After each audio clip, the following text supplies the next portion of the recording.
Alright, Shalom Akim. First and foremost, I'd like to give all praise, honor, and glory to Yahawah, bahasham, Rawchaa Qadash, and double honor to the apostles and elders of the great millstone, citation to all Akim out there pushing his truth and all truth and sincerity diligently throughout the four corners. I'm the brother Shamar Moth from GMS Miami. Alright, coming to you, Akim, with another, quick video. Lord's will, this video will be edifying. This is somewhat of like a testimonial. All right, the rain subsided a little bit. Yeah, this is somewhat like a testimonial of a night vision I had last night. All right, and what transpired in that night vision. Okay. It was like two parts, and what I take from it in a whole is that all we have to do is continue to fight off demons, to continue to rebuke these demons, and continue to do our part in Yahawah bahasham, and he's gonna take care of us, man. Okay, now I ain't gonna get into the whole night vision. Like I told you, the first part, it played a significant role to make me come up with the whole conclusion when I woke up. But the first part, I'll just leave out, and I'll just get to the part where somewhat build brothers up, so to say, because of the reward. All right, then Lord's will, this video be edifying, and it be a comfort, and it serves as a exhortation to brothers and somewhat of an admonishment. Okay, so so brothers can continue to war and continue to fight for that reward. All right, and Lord's will, I'll be part of that elect as well. And what I seen in that vision, me and my brothers actually do receive. Okay, because that's one of my prayers always, is that the Lord have mercy upon me and my camp, and the sincere Akim out there that's laboring and toiling and truth and sincerity as well, starting with the apostles, man. All right, so without further ado, I want to just get into the vision. So basically what ended up happening was, okay, I guess it was like somewhat of a zombie apocalypse, so to say. And it first started off with me and my family, me and my house, my immediate house, and what it seemed to be like we were in a deep forest cabin, and the cabin was huge. It was like an estate. All right, and there was a big old lake that separated us from the outside world. Now this lake, on the other side of the lake as well, okay, was like a big watchtower wall. All right, and it is completely fortified, and the only thing that it had was like a jeep in the middle that covered the only hole. I guess that was supposed to be like the doorway to let people in and out, but the jeep was there, okay, blocking that hole, and it stayed filled with gas. All right, and we had a giraffe as well. I don't know where the giraffe came from, but I find that beautiful. All right, so try to make a long story short, what ended up happening is, for some reason, everybody that contracted the virus, it was like a zombie apocalypse type stuff. So whenever somebody contracted the virus, they immediately turned. Okay, now me and my house were outside that one particular day, with the giraffe, and something weird happened to the giraffe, and then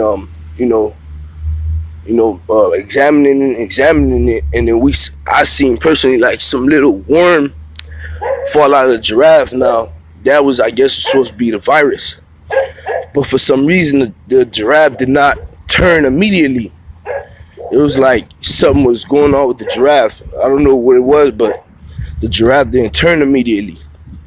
So I made all my household go inside, and I told them I would run into the city, all right, to to get some supplies because I guess the giraffe was our pet or something like that.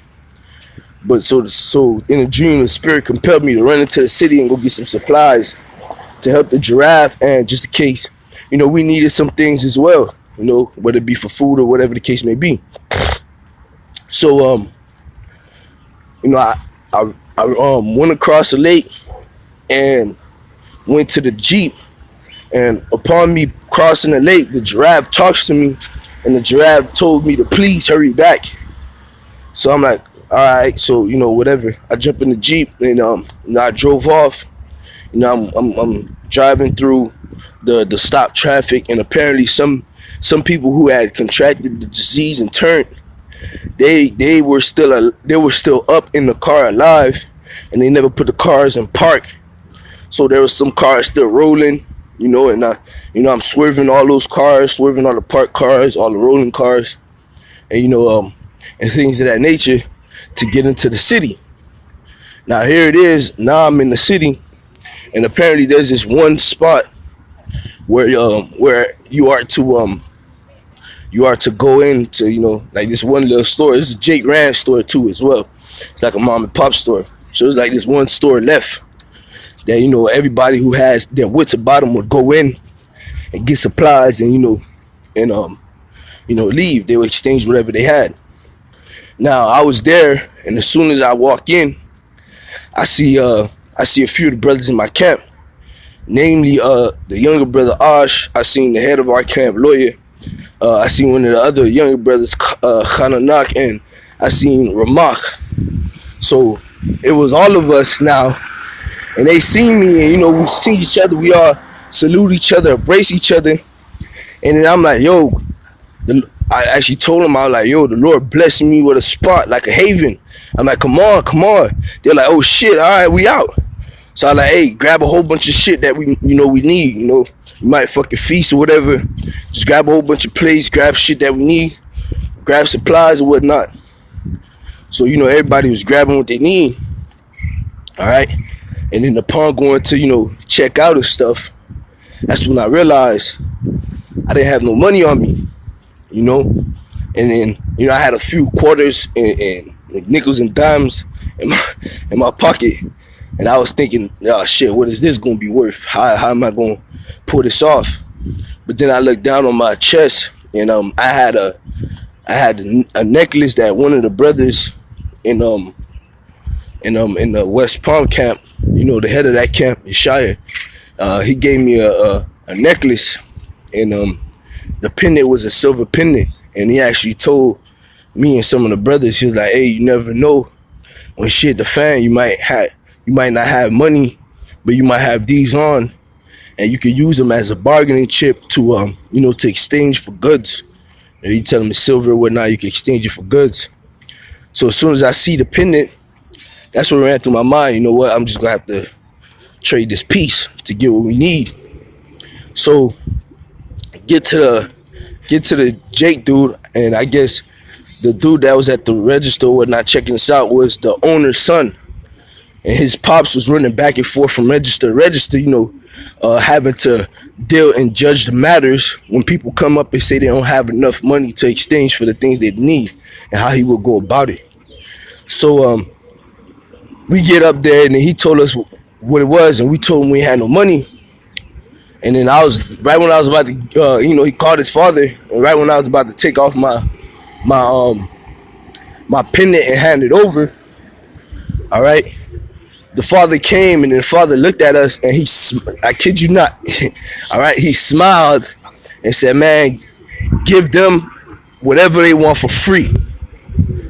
And then, I didn't know who it was, but like I was explaining to my my family this morning when I woke up after having a vision, I was like, hey, the only person in our camp that would do something like that out of, excuse me real quick, this is a garbage can.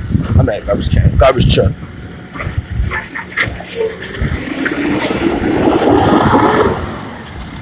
Right. So I was like, the only person in our camp that would do such a funny act like that when they hear those type of words out of the three brothers that I just named that I seen at the store was kind of knock.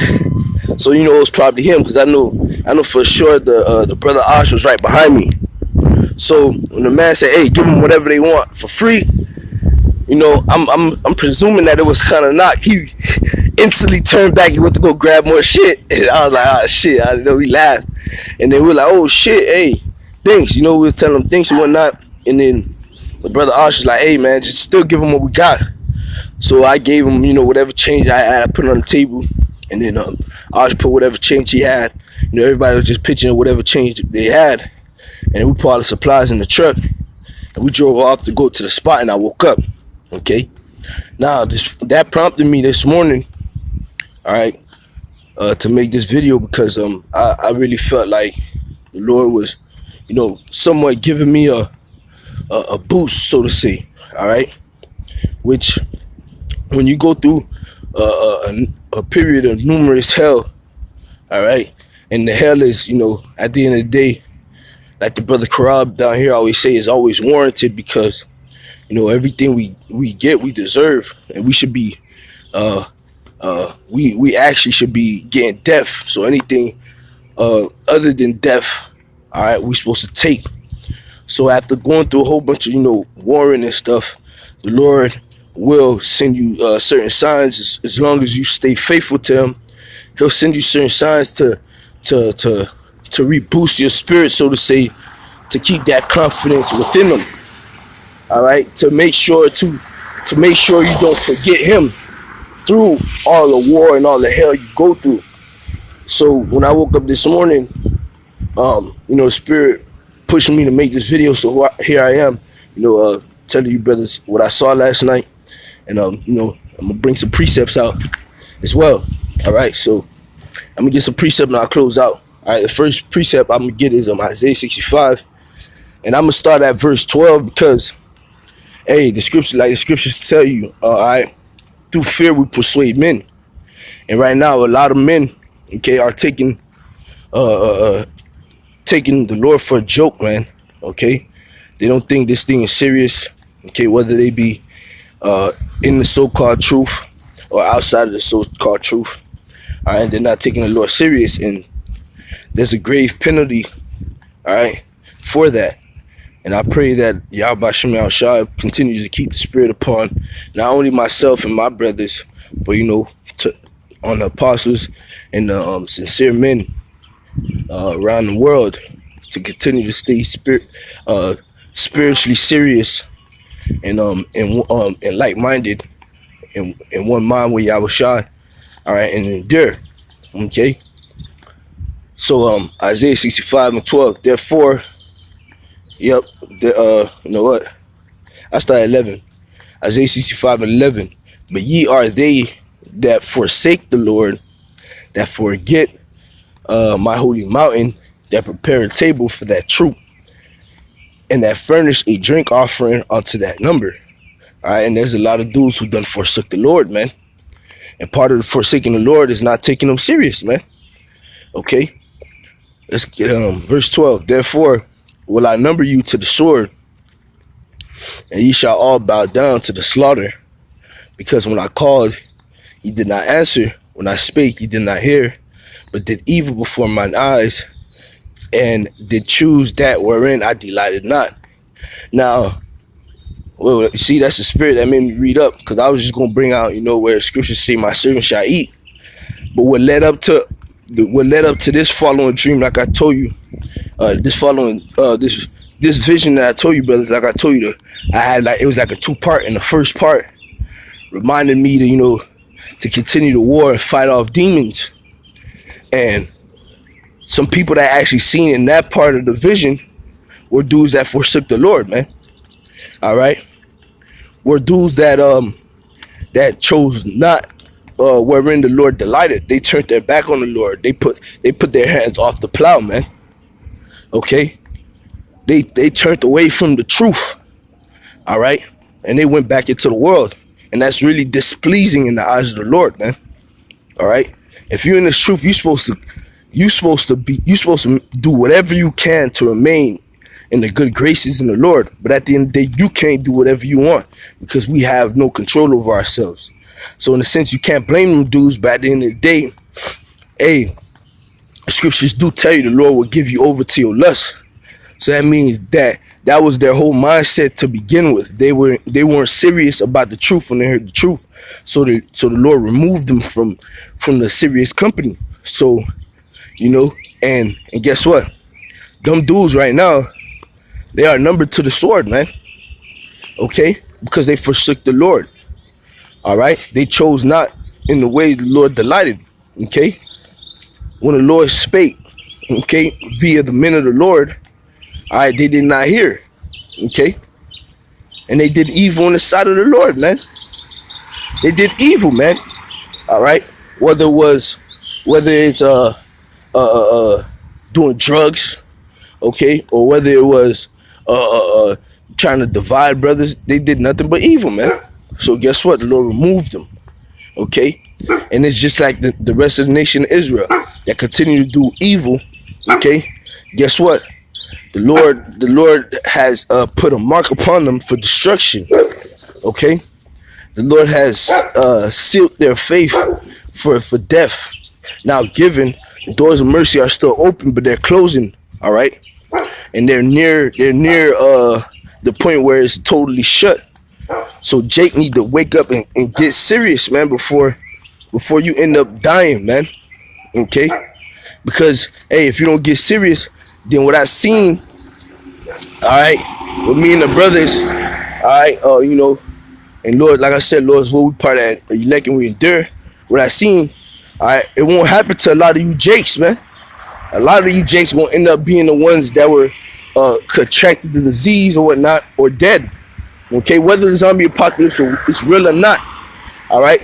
But what it showed me is the Lord was terrible in that sense because he had a lot of people screwed up and dead and fucked up, man. And then he only had a few selected people, all right, that he kept alive, whether it was for destruction or salvation. And in them few, some were alive really just to get the final death, man. All right. So now I keep reading. Verse 13. It reads, therefore, thus saith the Lord power, behold, my servant shall eat, but ye shall be hungry. Behold, my servant shall drink, but ye shall be thirsty. Behold, my servant shall rejoice, but ye shall be ashamed. All right. Behold, my servant shall sing of joy for joy of heart, but ye shall be sorrow of heart. But ye shall be cry for sorrow of heart, and shall howl for vexation of spirit. All right. And that's what the Lord gonna do, man. He gonna take care of his, and the ones that are without, the ones outside of the temple, the ones outside of the true name of Yahawashi, the true spirit of Yahawashi. Okay, they're gonna be left to die, man. All right, and that's just how the cookie crumbles, man. Because there's only a few selected people who are seriously minded for Yahawashi, man. Okay. So let me get this last precept and I'll close. All right. This is when we were leaving Egypt. All right. This is the book of Exodus chapter 12 and verse I'll start at 31.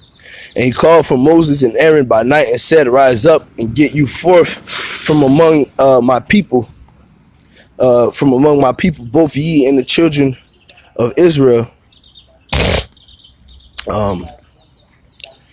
and go serve the Lord as ye have said. And Pharaoh told Moses that. Okay. Also take your flocks and your herds as ye have said, and be gone and bless me also. And the Egyptians were urgent upon the people that they might send them out of the land in haste, for they said, we be all dead men. Verse 34. Now this is the point. Well, not 34. I'll keep reading. And the people took their dough for before it was leavened, their kneading dough being bound up in their clothes upon their shoulder. This is the point. Verse 35. And the children of Israel did according to the words of Moses, and they borrowed of the Egyptians jewels of silver and jewels of gold and raiment. And the Lord Yahawah bahasham Yahawashi gave the people favor in the sight of the Egyptians, so that they lent unto them such as they required, and they spoiled the Egyptians. All right, and that's what that was pertaining to the last part when we went into the store, and the dude told us to take whatever we want. All right, and it's like the Lord had favor being shown unto us. Okay, just like favor was shown unto us when we was leaving Egypt, and the Egyptians gave us everything that we wanted and everything that we needed and everything that we required, man. Okay, and that's what's going to happen in those days. The Lord is going to actually set things up for us, where it's like you're going to be starving, or you're going to be fucked up, or you might be stuck, right, on one part of the city, and your family and your brothers on the other side of the city, and the Lord have you sit out for a few days to let things subside, and then the day the Lord put the spirit on you to move and to go about, you walk outside, and the only thing you see is somebody with a bike, and you tell him, yo, let me get that bike, and he be like, yo, I give you the bike and I give you more, I give you everything on my back. And then you like, all right, and you take everything and you go, and by the time you get there, when you open the bag, it's like is fucking lamb. It's fucking lamb and gold and silver cups and things of that nature, man. And on top of that, Lord's will be part of the elect, and we finna be snatching all our gold and our silver back from the elites, man. So you gotta let that rest in your mind, man. Let that rebuild your faith and your confidence in the Lord. Lord's will. We be part of that elect. So Lord's will, this video is edifying. All right, again, I want to give all praises, honor, and glory to Yahawah, bahasham Yahawashi, bahasham Rawchaa Qadash. Double honor to the apostles, elders, great millstones, salutations to all out there pushing this truth and all truth and sincerity diligently. All right, throughout the four corners, keep pushing, keep fighting. We almost out of here. We ain't got too much longer, man. Don't let this war, the spiritual war that we're going through, all right, discourage you. All right, remember, we have a power that gives us the might to fight, and that gives us the will, all right, and to continue, and that strengthens us, all right, and that helps us conquer everything through Him, man. Keep your faith in Yahawashi. Keep believing in Yahawashi. All right, and you're gonna be all right. All right. So with that, shalom.